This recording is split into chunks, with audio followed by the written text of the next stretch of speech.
Igsuon. Dasig. Bisag butubag ta og dasig no, pero I know sa atong tibuok nga si Mana nagipang kapoy, stress ang utok, bisag unsa lang, pero pasalamat ta sa Ginoo sa adlaw ipapahulay nga maka-focus ta sa pagsimba sa atong Ginoo, di ba? So, thank you Joanne sa paabot gyapon diri sa message sa awit dan sa pag-abot ini kay wala ko nag-remind sa inyo ay ko kay numdum pa kato sila, pero thanks God nga nakahinumdum sila sa ilang part. O atong pasalamatan to mga kaigsuunan sa mga nagsuwat sa ilang mga name nga sila mo kanta, sila mo pray. Siguro out of 100%, 90% ang tanan naag yun aron nga mo present sa ilahang nga part. So atong pasalamatan ang Ginoo ni Ana.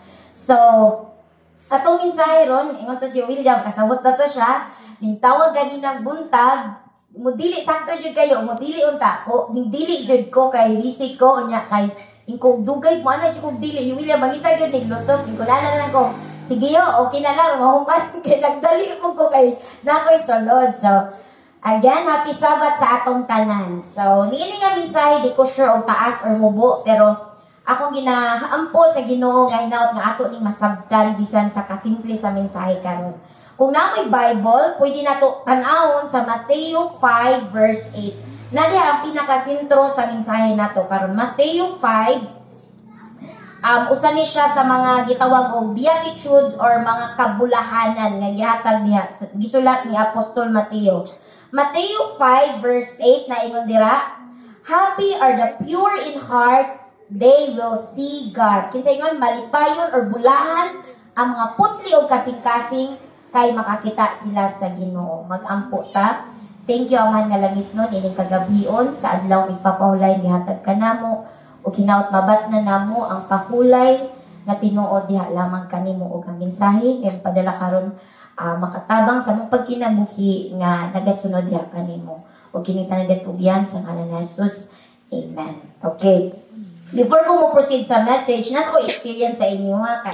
Ay, meron natin experience. So, lipay kaayo ko last Thursday, nami ikipa-appeal mi sa Pueblo Day. So, baktas, di ko gana baktas, ikapoy kaayo, pero no choice. So, nagbaktas mi, appeal mi sa Pueblo Day nga celebration. Then, pag-abot nga to sa gym, is may gani na panghatag ng mga snacks. Tapos, pag panghatag nila sa mga snacks, nakaduha dahil mi kaputos nga tinapay. Actually, nakatulong mi ka round nga tuyo kay amot nga nung abot sa mga suswerte kayo mi, nakatulong mi ka putos nga pagkaon ta o duha ka lang dito. Then pag-abot atong duha nga pagkaon na ay nips, then ay tinapay nga na ay palaman. Tas ning una-una unsa kay palaman ni ini? Lami bayag ang gigutom na gyud. Tas ikaw pangutana sa akong kauban nga teachers, unsay palaman? Ana ko sa ilahan sila. Teach baboy niya siya, baboy. Teach chicken jud niya siya teach kay ang partner gani niya is na daw egg nga nasa halo iko mao ba? Tas lain na pud nga kauban ako nga teacher tas inyo siya. Oo, kanang chicken good ni siya kay kuan kuno na ang lasa okay iyang ikaw siya ang lasa chicken good siya tas kaumaw ba tas ko sige pag-agri na ako ang gisimot ko baboy man ni kasi ko ana inko pork may halo ani ko sa kauban nga teacher ingon pud ang kauban akong teacher di oy chicken lagi na gyud siya chicken jud ni teach as inala gyud siya inko okay tas once ikog simot-simot ko baboy lagi ni sa ko baboy gyud Wala sikog simot-simot, ang tighatag og tinapay, tighatag og snacks, kabantay siguro siya nga sikog simot-simot, kasabot mo, di na siya layo pa siya kaayo. Gura ilan ni Ruji, inana nga part, nagdagan siya, inana kalayo, padulong sa akuan, inana siya.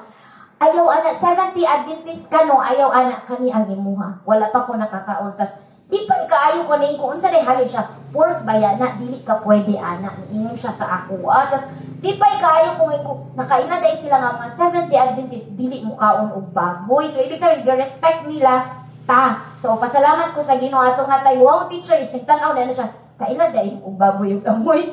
Inko siguro na ko sa iyaha. So mo to experience. So pasalamatan ako ang Ginoo nga kadto nga time wa ko nadalas akong paulit kay ulit ba jud kog pagkaon. So thanks God tinapay ang nahatag sa ako. So salamat kay sa Ginoo. So, focus na ta sa message karon nga kagabion. Ang title na ingon diri, it's the inside that counts. Ug unsa ang naa sa loob daw Tagalog, unsay naa sa sulod mo ang na-counts mo oy kwinta, mo oy ka importante. So nga itong kasing-kasing mga kaigsuunan, for sure, wala pa na kita ni ini. Siguro kita ta sa palabas. Pero kung inyong tanawon mga estudyante, unsa ang kasing-kasing, atong masabtan nga, kanang damo siya kayo mga connected, unsa na diha, unsa ka complicated, ug unsa ka maayo. Diba? Inana ang heart. Ug na ko'y gamay nga trivia, di man ko ang ato daw kasing-kasing mo pump, mo bomba, or mo beat, 60 to 100 times per minute. Ana, grabe mo pang pangatong kasing-kasing. Kung atong matag heartbeat daw, ang kasing-kasing na to, nag-send og dugo sa tibuok na to nga lawas, nga mauna nga naghatag og oxygen sa matag cell sa ato nga lawas. Ana ka-importante ang kasing-kasing sa ato nga pagkinabuhi. Kita, wala pa nakita sa kasing-kasing nga naa sa sulod na to, unsay ginabuhat niya, nag-unsa na siya diha. Pero na mo lang tangayin ana ang iyang ginabuhat. But, it is amazing how it looks. Kung inyo tan-awon sa science, tan-awon niyo sa mga leksyon, kanang pa-drawingon ta, o di man yung hilig og drawing, makita na to unsa ka maayo ang heart na kaganado kaayo. O mga kaigsuonan, nahibalo ba ta nga atong kasing-kasing nakit-an sa Ginoo, dili ang kasing-kasing nga physical man, pakita na to, inana, pero ang Ginoo nakakita sa atong spiritual condition sa atong kasing-kasing. Siya nahibalo og unsa ang naa sa sulod sa atong matag kasing-kasing. Sa Jeremias 17 versikulo 10, naigiingon din ni Jeremias 17 versikulo 10. Pwede mo maabri diha kay ako lang sundan. Jeremias 17 versikulo 10. I, the Lord, search the minds and test the heart of the people. I treat each of them according to the way they live, according to what they do. Ingon dire, ako ang Ginoo, nag-search, Bisaya, nagasusi sa matag-usa nga kasing-kasing, ug akong ginasulayan ang kasing-kasing sa tao. Ingon dire, nakita niya unsa ang atong pagkinabuhi, kung unsa ang atong ginabuhat. Ana amazing ang Ginoo kay diba na description sa Ginoo ang Ginoo nga ang Ginoo bisan asa na Asiya, omnipotent, omniscient, bisan unsa pa atong ginabuhat, ang Dios nahibalo sa atoa. O mga kaigsuonan, ang atong Ginoo dili siya mo check sa atong kasing-kasing pareho sa mga doktor nga mo check lang siguro kausa sa usa ka bulan or sa usa ka tuig. Inana mo check ang doktor apan ang Ginoo matag segundo, matag minuto iyang gina-check ang atong kasing-kasing. Ana ang Ginoo. Nakita siya sa atong huna-huna, nakita siya sa ato ang kasing-kasing, o nakita siya sa atong kalag always. Pirmi siya nakita. Siguro ang mga tao wala nakita apan ang Dios nakakita sa matag usa nato. So, musunod ta sa atong teksto nga, Mateo 5 verse 8. Nag-ingon dito, baliko na to, Mateo 5 verse 8 nga. Okay, Mateo 5 verse 8. Okay, nag-ingon siya dire, happy are the pure in heart, or sa iba siguro, bulahan ang mga putli o kasing-kasing, kay sila makasulod sa Ginoo. May sila, unsa may ibig sabihin ng putli o kasing-kasing? Nga noon sa daig kuno na ibig sabihin di ana nga ang mga kita sa Ginoo katurang mga putli o kasing-kasing. Dili ni nag-focus, dili ni nagtukoy anis about physical heart nga unsa ka hinlo ang atong kasing-kasing, maayo ba ning pagbit o unsa pa na. Apan nagsulti ni unsa ang espirituhano nato, unsa man na, unsay naa sa atoa, unsay atong gihuna-huna, unsay na feel nato matag segundo, matag oras, unsay gusto, unsay ganahan nato, ug unsa kahinlo ang sa sulod nato, ug unsa ba ni kahugaw. Makaigsuonan, walay laing maka-determine kung unsa tang klaseng tao. Siguro na mga tao, hala, maayo lagi ning tawhana, buutan lagi ni siya kaayo, kay ani siya. Kani siya kay isok, maldita lagi ni, damo, kadi klase ang mga tao sa pag-ila sa atoa, kung unsa ta. Pero usara ang sigurado ni ana, ang Diyos ang nakita sa atong kasing-kasing. Siya ang nahibalo, unsang klase ta nga pagkatao. Siguro tagsa kita is mag-self-righteous ta, moingon ta, maayo man ko nga pagkatao, buutan man jud ko. Ato nang huna-huna, pero ang pangutana sa Ginoo, hinlo ba ta, putli ba ang atong kasing-kasing di sa atubangan niya. Kung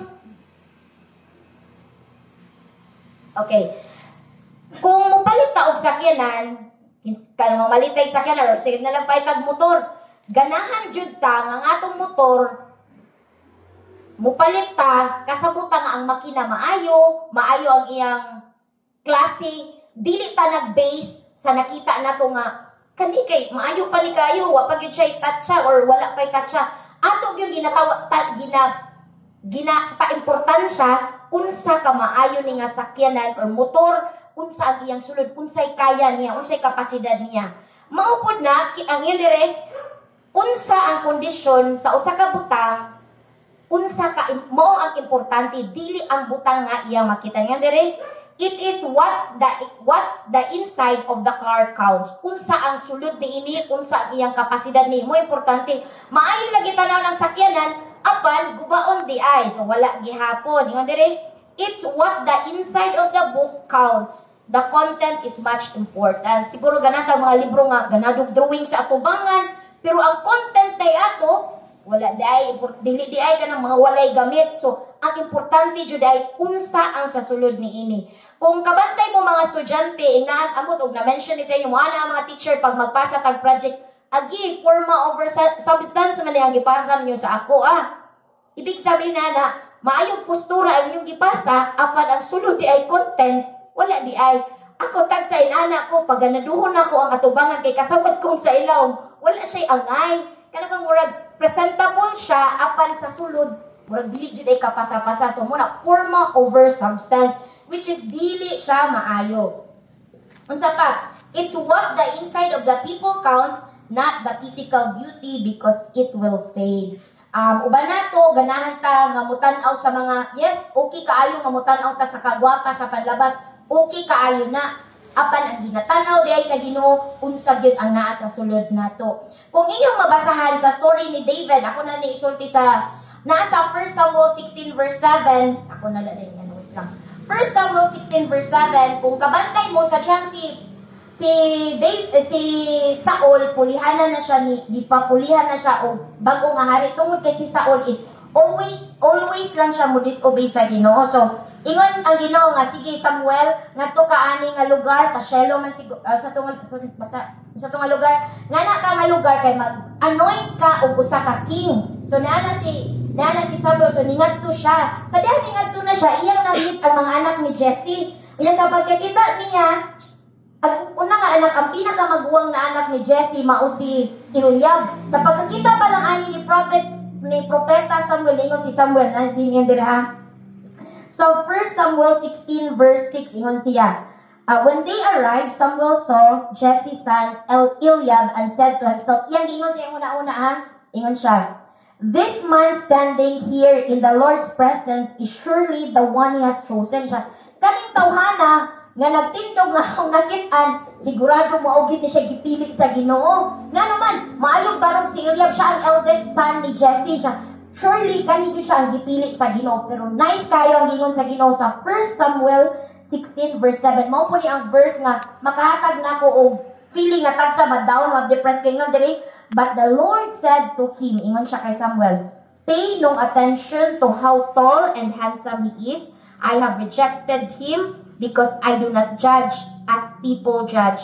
They look at the outward appearance, but I look at the heart. Ingon ang Ginoo, ayaw pagtanawa ang iyang kataas, ang iyang kagwapo, tungod kay dili na mo ginatanaw sa Ginoo. Dili ang Ginoo nag-judge sa tao base sa porma. Kung dili ang ginatanaw sa Ginoo, di siya nagtanaw sa atong mga outward appearance, apan ang iyang ginatanaw mao ang kasing-kasing sa tao. Kasing-kasing. So, nice kaayo nga makita nato nga ang Ginoo di ay usa nga iyang dako kaayo nga nagdako kundi pinakagipahalagahan gyud niya is ang naa gyud sa sulod nato. And fair kaayo no amot i-try nyo imagine kini ato mga naong inani nga ang makasulod lang singyarian sa langit mga gwapa gyud apil baka ta. Natanaw niyo maapil ka makatutag langit. O Kuya Eric og mga gwapa-gwapong pilion asa man ta ani? Amin na lang. Bitaw, pero nice kaayo nga Ginoo wala di siya nagtanaw sa atong physical na appearance. So, if we want to go to heaven, ang kasing-kasing ang ginatanaw sa Ginoo sa matag usa nato. Siguro dinhi sa kalibutan dili gina-appreciate kung unsa ang ilang nakita sa ato pero hinumdumi permi nga ang Ginoo iyang ginatan-aw iyang nakita unsa sa sulod nato. Maybe ang mga tao ginakita tungod kay inani man ta or nganong inana man na siya, nganong mukutol man na siya, nganong feeling man na siya, uy inana man na. Pero hinumduman nato permi nga ang Ginoo nakita sa atong matag usang kasing-kasing. Nice kaayo nga illustration nga gihatag usa ka story sa usa ka pastor. Okay, nay usa ka pastor nga nag-missionary siya ngadto sa Muslim country. So nagsulat siya sa dihang na siya na-encounter nga usa ka Muslim ko. Inyong masabtan sa inyong naanuhan nga ang Muslim di ay ning tuo sila nga kung ang ilang mga maayong binuhatan mas dako kaysa mga bad ang si Allah daw pasudlon sila ngadto sa langit. So importante sa ila nga mabuhat jud ka og maayo, so dako nga part ang maayo siguro magbuhat kag daotan okay ra aron makasulod ka sa ginhalian sa langit. Og sa ilaha dili pud pwede mo kaon og mga baboy mo na sa ilaha. So kini nga pastor ang Muslim friend niya ingi ka istorya ingon siya.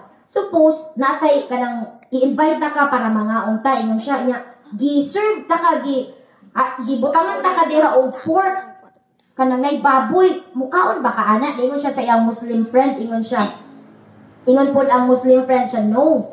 We Muslims cannot eat pork. So, kami nga mga Muslim, di may pwede mo kaon og baboy. Ingon siya, sige.